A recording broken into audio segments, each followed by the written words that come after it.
Hey guys, Chris from the Ultimate Recycler. Welcome back to the shed and welcome back to this Dementia Clock, which I didn't know they were a thing until I found it in the e-waste recently.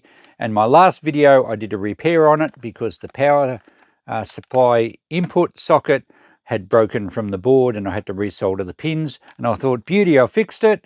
It all lights up. It all sets properly. All the buttons work on the back.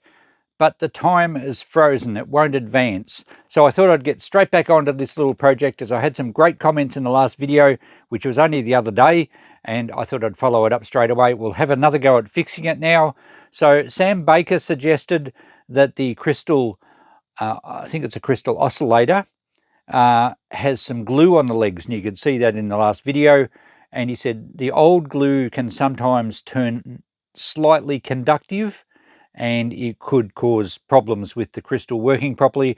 And also Firebird TV, Steve, said the same sort of thing. So I'm going to use that information because I think both those guys know what they're on about. And hopefully we can clean off the old glue. Hopefully the crystal's okay. We'll clean the board down to make sure there's no residue, no possible shorting can happen. And we'll give it a test and see if we can fix it. I did have a few people suggest that I should have changed the battery. I actually did, so it's got a good battery in there that's at least 3 volts, 3.1 I think it measured. And a couple of people mentioned about connecting via the USB port to the internet and see if you can upload or upgrade the firmware. I couldn't find any sites that even mentioned, well, one mentioned firmware for these things, but there was no links for it. There's no downloadable files, and I didn't have a double-ended USB cord anyway, but I think if I just plugged it in, it wouldn't get anywhere unless I had a file to download. So the only really chance of fixing this is looking at the crystal and seeing if we can get that sorted out. So let's pull it apart once again. Okay, so let's get into it. There was only the 4 screws around the outer case that I think we needed to remove. And I will put a link underneath if you haven't seen the first episode. As I said, it was only a day or two ago. But I would like to have this fixed, finished, out of my shed, into the shop, and, you know, hopefully sell it. So hopefully this repair works. I did mention, in fact, I had a bit of a rant in the last video about how cheaply these things were made and how they can possibly justify a fairly high price for them. I think they were for sale for $50, $60, $70, something like that. And they're made so cheaply. But anyway, sometimes I get on my high horse and have a bit of a rant about that. But as someone did suggest, I think it was D, suggested that when something has a specialised use, they seem to take that as a right to jack the price up. Someone must make huge profits. All right, there's the little board. Certainly not much to it. And on the other side is the crystal, so we'll have to remove this ribbon cable again. So that gets the screen out of the road. And there was, I think, 4 screws from memory to take the board out. Okay, there we go. It certainly doesn't take long to get into. So there's the crystal right there. It's got a little black sleeve over it. So they need to be glued because they have to be fixed firmly to the PCB. I guess if you get any sort of vibration in the crystal just from sitting up on a bit of an angle, and maybe if someone knocks the thing, it vibrates a little. I guess that mucks up the oscillation of it. I don't exactly know how crystals work, but they operate on a certain frequency, and it involves some voltage and some vibration of the crystal. Don't know. That's the extent that I understand. Anyway, you can see there's glue over the leads there. So hopefully if we can get that glue off carefully and wash the whole lot up with IPA, then we'll basically, I can always put a bit of hot glue under this end and press it down onto the board and see if that makes a difference to how the clock runs, or indeed if it runs. Okay, now I'm going to start with some IPA all around the glue. I'm not sure if it will dissolve it or not, but it would be easier certainly if it softens it up. The IPA won't hurt anything else on the board. So we might leave it soak for a bit. And give it plenty. And then we'll have a bit of a poke around perhaps. Okay, I think there's less risk of damaging the board with a toothpick. And I noticed a bit of the glue has come off that side, so maybe it is dissolving it. There's some little MLCCs here. I don't want to break them off the board. So I think we might just have to pick at it for a while. There's certainly a lot of glue here. It's even on the side of this switch. But it does seem to be getting softer. So I'll keep giving it a drink. So I'm just working away at this. I think the IPA is softening it. There's another big bit's just come off. I can't be sure, but I'm feeling like it is. So I'm just going to pick at this for a while. It's going to take a bit of time because I don't want to cause any damage to the board or the crystal or anything else nearby. These little MLCCs are so tiny. I did notice though that the crystal seems quite loose. That seems much more loose than it should. And I wonder if the solder connection has broken under the glue. So anyway, if we get all the glue off, we'll be able to have a good look. I don't know if the legs go through the board, but if they do, well, I don't think they can because there's a chip on the other side. And I certainly won't be trying to remove that chip. So I think I'll just keep picking at this and clean it up, and I'll show you what I find. I might have a look under the microscope when I've finished. Okay, Houston, we have a problem, a big problem. You know, I just saying how this crystal seemed loose. Well, it just fell off the board. So the glue is still attached to the legs, but I think that the pads on the board have just fallen straight off.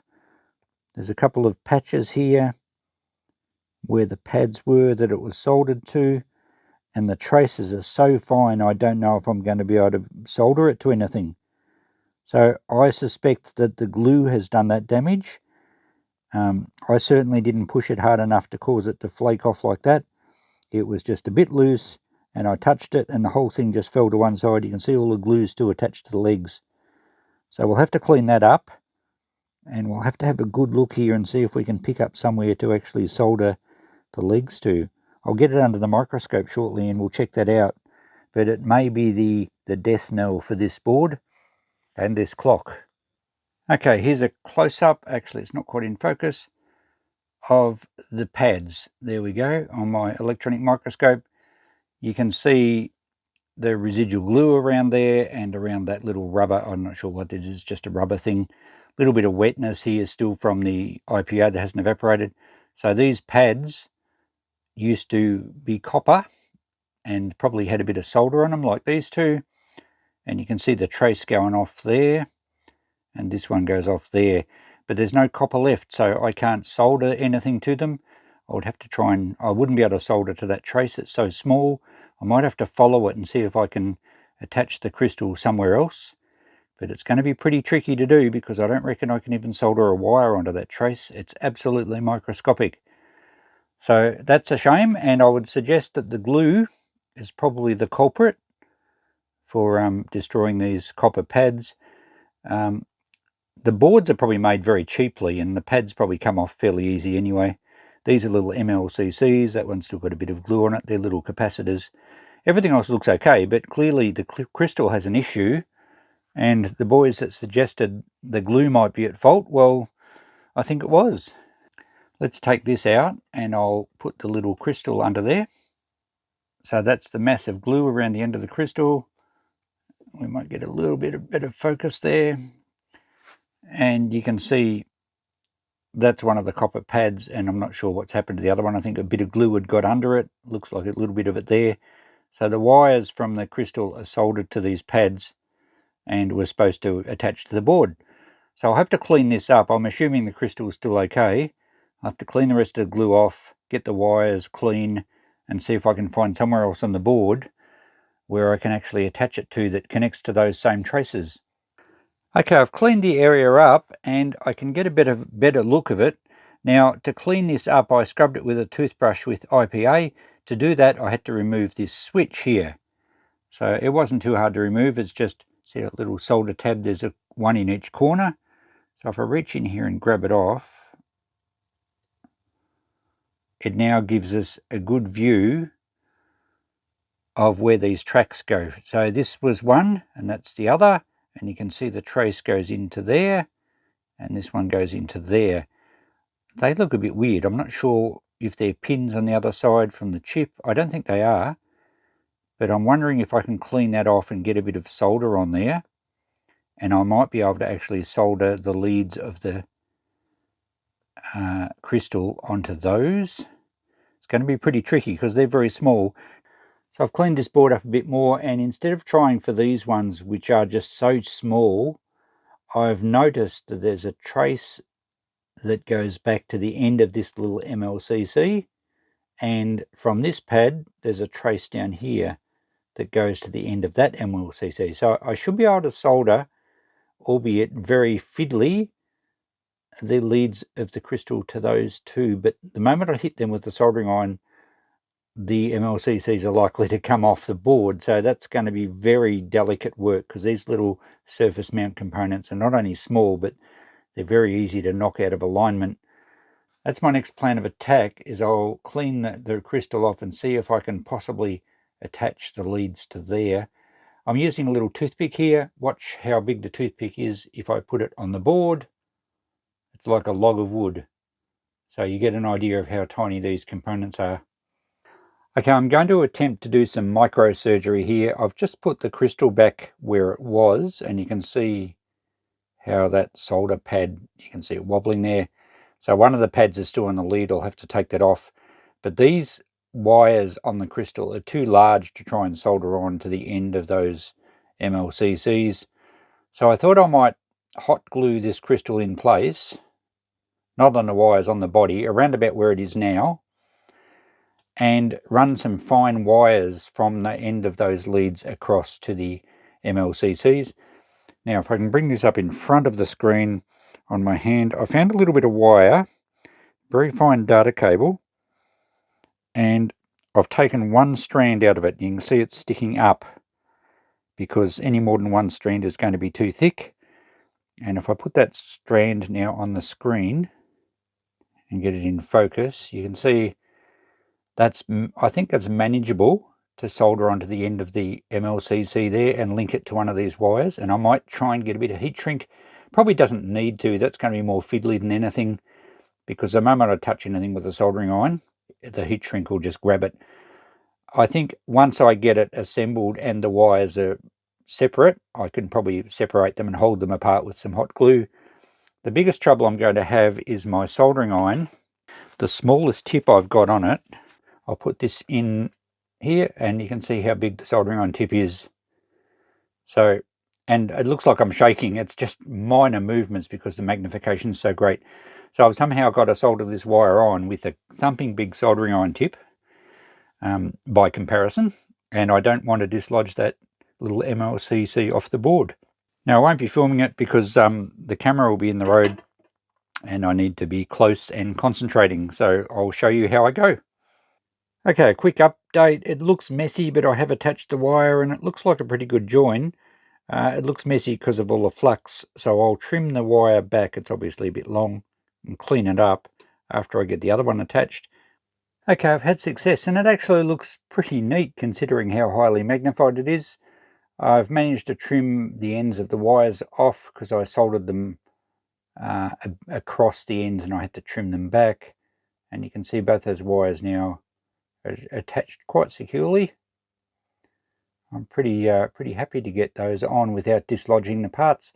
So now it's just a matter of putting the crystal back in this spot. I will put some hot glue there so it stays in place. Then I'll just manipulate the wires and join them. Okay, believe it or not, it's attached and ready for a test. I had a little bit of trouble, as you can imagine. I had this wire here twisted round and soldered nicely, and then I went to clip the end lead off and I clipped the wrong spot, so I had to actually shorten that. Well, it became shorter. I managed to get a dab of solder on there, but then of course the heat just melted this part instantly. So anyway, I got it all together. I think it's quite good. The other wire I took down underneath the crystal where it's insulated and back up to this side, and because that was much longer when I soldered this part, it didn't melt this part. So I think I've got it connected fine, and if I just slide the board up a little bit, you can see that I've secured that end with some hot glue. I don't think I need to put any glue around the wires. given that a few people said the glue can eventually turn conductive and cause issues. I'm not going to clean the flux off that. It does look a little bit messy. I'm confident the solder's okay. And yeah, I just don't want to start scrubbing around and disrupting things, because that wire is so small and thin that bending it back and forward once or twice is likely to break it off. So I think that's actually together. And I think now, if I bring this up to the camera, I think now, can you even see? Oh, actually, I have to put that switch back on. You can see where the switch goes, just there. So that's the little area I was working. It's tiny.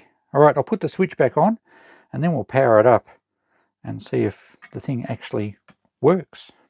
Okay, with the board all back together, the little crystals in there, the switch I just put back there, I think everything's okay. So let's put it back in the frame here. We only have, oh, it goes that way. We only have a few screws to secure it. I think there was 4 to hold the board down. But I might just put a couple in. I just want to plug it in and see. I mean, this is the moment of truth, isn't it? And am I allowed to say that if this works, I'll be amazed? I mean, again, I think Nas commented in a recent video, say something about only the ultimate recycler would do a job for $2 an hour, or occasionally earn $2 an hour. I'll tell you what, I think this job's going to be less. But it's not about the money sometimes. It's about not being beaten in my case sometimes. I'm a bit stubborn. But it's also learning, and it's overcoming a challenge. Extremely satisfying if it works. Of course, disappointing if it doesn't. And already I'm thinking, what else could be the issue if it doesn't work? Well, I immediately think, well, maybe the crystal is damaged, or maybe even the heat from me soldering close to the leads of the crystal. I don't know if they can be damaged by heat. But I think I got the right solder connections. It was a bit hard to tell where the tracks went, because I think it's a double-sided board, so there's tracks on the other side as well. But it seemed to be the best spot to try and get a connection. All right, what do we need to add now? We've got just the screen, really, isn't it? Plug the screen back on, and then we can hook up the power supply and see exactly how we went. And are you ready? We'll power it up. Okay, now I guess we have to press a power button here to wake it up. Nothing's happening. So at this stage I fiddled with a few connections and pressed some buttons, and I just couldn't get any life out of it. So with a sinking feeling in my heart, I put it away for the night. I was almost going to put it straight in the e-waste bin and give up, but I just left it on the bench. The next morning I had thought, you know, we do our best thinking when we're unconscious. So during my sleep I remembered that on the board we had those 2 traces that went under the edge of the switch. And when I took the wires the other way, I thought, oh, well, I didn't even consider that those other traces might actually go somewhere. There might be pins through the board, because it didn't go into the chip, but there's traces on the other side of the board. So the connection was not complete. So I got the board back out, and let's go and have a look under the microscope, and I'll show you what I did. I added 2 extra wires, one here that goes down onto the end of one of the traces, or over here I think. It looks a bit messy because there's a bit of flux around, and one over here that goes to the end of the other trace. So I managed to scrape a little bit off those traces right under the edge of the switch there, get a bit of solder on them, get these wires connected. A bit rough and it looks messy because I haven't cleaned up all the flux or anything, and I'm not going to. I'm going to leave it exactly as is because I don't want to disturb all this. But we still kept our connections to these MLCCs. We've linked these wires back into the original traces over this side. Had to put the switch back on because I had to remove the switch to do that. And there we have it. It's all assembled and the circuit is complete. I checked it straight away because I really didn't think it would work. I thought I'd damaged something, and I believe it's operational. Let's go and put this board back in and I'll show you. So with the board and everything back in place and the power connected, let's turn it on. And it comes to life. And magically the time is exactly right. Now that means the battery's the memory's working. It's keeping its memory from last night when I finally did that experimental wiring, shall we say, and I put it back together and it flickered to life, and I thought, beauty, we'll test it properly in the morning. Well, I've turned it back on. Everything's correct, the time, the date, and I think we can say that we've actually fixed it. So there we go. I've just got to put this outer bezel back on, and she's, oops, that goes that way, and she's right to hang up and help someone basically know what day it is and know what time it is, and the month and the year. So thanks for watching this journey, guys, this saga, this epic voyage of electronics repair that kind of resembled brain surgery with an axe, if you'll pardon the expression, and apologise to anyone that's just undergone brain surgery for that image I've put in your head. This was an interesting job. I have never soldered anything quite so fine and delicate. It's the first time I've actually used my electronic microscope to solder under, because I could not see, even with the magnifying headset, it was impossible to see what I was doing. So that thing is really great. And I can put a link underneath for one of those if you want. I think they're available through Amazon. I'll find an Amazon link for below, because they are very useful tools and they're not that expensive, and they're really, really good for getting splinters out of your fingers. Anyway, as you can see, time marches on.